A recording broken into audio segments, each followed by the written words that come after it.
متنوعات ومربرة. السلام عليكم والحمد لله والصلاة والسلام على رسول الله. أهلا وسهلا بكم متابعين قناة منوعات أم البراء في وصفة جديدة، وصفة قلب اللوز الجزائري. تابعوا معنا مشاهدينا الكرام هذا الفيديو إلى نهايته حتى تستفيدوا من الملاحظات التي سأعطيها لكم من خلال الفيديو، وحتى تتحصلوا على نتيجة جيدة ومرضية مثل المحلات، أو يمكن أن تكون نتيجة يعني ممتازة إذا تابعتم الملاحظات والأشياء التي أقدمها لكم من خلال هذا الفيديو. إذن سنحتاج إلى صينية بأي حجم متوفرة لديكم في المنزل. نقوم بإفراغ السميد الخشن فيها. سنحتاج في هذه الوصفة إلى سميد خشن، لا متوسط ولا ناعم. السميد الخشن هو المناسب لهذه الوصفة. سنفرغ السميد في الصينية، ثم سنحاول تسويته عبر كل الجوانب حتى نتأكد من أن السميد قد توزع على الصينية بأكملها. وإذا أدخلنا الإصبع سنتحصل على هذا الارتفاع الذي تشاهدونه في الصورة.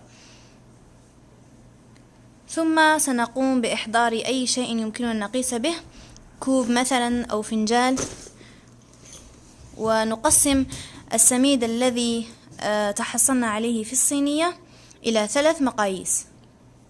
ملاحظة فقط، وهذه الملاحظة مهمة: عندما نفرغ السميد في الصينية يجب أن تكون يعني السمك مقبول، لا نضع سمك كبير حتى لأنها سترتفع قليلا بعد وضع الحشوة، حشوة الكاكاو.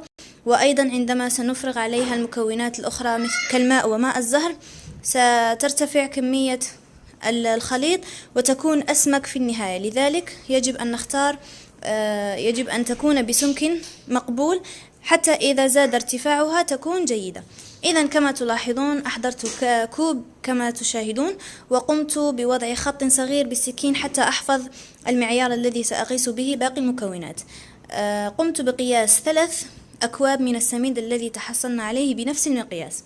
نقيس 3 أكواب، يمكنكم أنتم أن تتحصلوا على 4 أكواب 5 حسب السميد الذي أفرغتموه داخل الصينية. ثم سنقيس بنفس الكوب الذي وزننا به السميد الخشن السكر. سنحتاج إلى 2 كوبين من السكر. سنفرغ الكوب الأول وهذا الكوب الثاني من السكر. كما تلاحظون نفس المعيار من السميد يوازي نفس المعيار من السكر. ثم سأخلط المكونات جيدا. سأحضر صحنا أكبر حتى يسهل علي الخلط. إذن أمزج جيدا إلى أن أتأكد من أن السميد قد اختلط جيدا بالسكر، وأضيف رشة من الملح وأواصل المزج. هذه الوصفة لا تحتاج إلى حليب أو إلى لبن أو زبدة، يعني فقط ماء زهر وسكر وسميد خشن. ثم سأحضر نفس الكوب الذي قمت بقياس السميد به. سأفرغ فيه نصف الكمية من ماء الزهر مع نصف كمية من الماء. لاحظوا معي نفس الكوب نقسمه على نصفين، النصف الأول نضع فيه ماء الزهر والنصف الثاني نملأه بالماء. ثم نضيف هذا الخليط من ماء الزهر والماء إلى خليط السميد مع السكر، ونواصل المزج جيدا. نستخدم الأصابع فقط أثناء المزج ولا نعجن. انتبهوا جيدا إلى هذه المرحلة، لا نعجن، فقط باستخدام الأصابع نخلط هذه المكونات. ثم سنحضر الصينية ونقوم بدهنها بالقليل من الزبدة أو السمن أو الزيت، لكن الزبدة والسمن تعطي نكهة أفضل. كما تلاحظون استخدمنا الزبدة فقط لدهن الصينية. ونحضر الخليط ونفرغه في الصينية ونسويه باليد دون أن نضغط، فقط نحاول أن نوزعه. من أجل الحشوة سنحضر كاكاو بني ونرشه على سطح السميد. وهذه ملاحظة أخرى: لا نوصل الكاكاو إلى الأطراف لأنه سيحترق عندما ندخله في الصينية. نحاول أن نضع الحشوة فقط في الوسط ونترك مساحة صغيرة فقط في أطراف الصينية. ستشاهدون النتيجة بعد أن أفرغ جميع الحشوة. ثم أضع الجزء الثاني المتبقي من الخليط خليط السميد وأضعه كطبقة نهائية فوق حشوة الكاكاو. يمكننا أن نضيف إلى حشوة الكاكاو الفول السوداني المطحون، أو مثلا لوز، أي شيء من المكسرات نقوم بطحنه جيدا ونضيفه إلى الكاكاو. إذن أفرغنا الجزء الثاني المتبقي، نحضر ملعقة ونبلل ظهرها بقليل من الماء، ثم نبدأ بتسوية السميد أو الخليط برفق ولا نضغط، لأننا إذا ضغطنا سنفسد الوصفة وستتفجر أو تتشقق أثناء الاستواء، لذلك لا نضغط، فقط نسويها حتى تعطينا منظر جميل. كما شاهدتم قمت بتقطيع سطح قلب اللوز بواسطة السكين، ولا ندخل السكين إلى العمق، فقط من الأعلى نضع خطوط أو مربعات، ثم ندهن السطح بالزبدة الذائبة تعطي ذوق جميل، ونزين باللوز غير المحمص.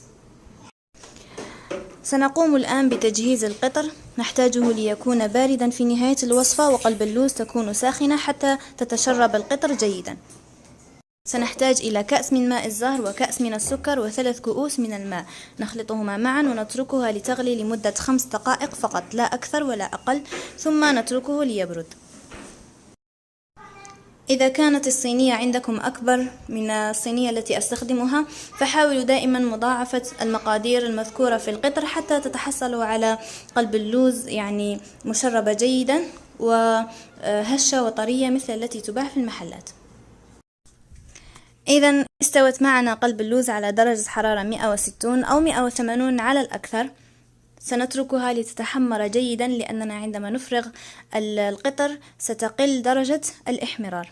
إذا سنشعل الصاج السفلي، ثم عندما نلاحظ بأن الأطراف قد بدأت تتحمر نشعل الصاج العلوي ليتحمر السطح. ليست مشكلة إذا طاف القطر على سطح قلب اللوز، لأننا سنتركها لترتاح لبعض الوقت حتى تتشربه جيدا وتصير جاهزة للتقديم. نتركها لترتاح في الثلاجة حوالي 6 ساعات أو 4 ساعات على الأقل، ثم نقدمها بالصحة والعافية. هذا الطبق شعبي جدا ولا يكاد يخلو من مائدة رمضان في دول المغرب العربي، فأتمنى أن تجربوها. أتمنى أن تكونوا قد تابعتم فيديو اليوم جيدا وأخذتم جميع الملاحظات والأشياء التي كلمتكم عنها حول أسرار نجاح قلب اللوز الجزائري. ولا تنسوا دعمنا بالإعجاب والاشتراك في القناة. شكرا على حسن المشاهدة، والسلام عليكم.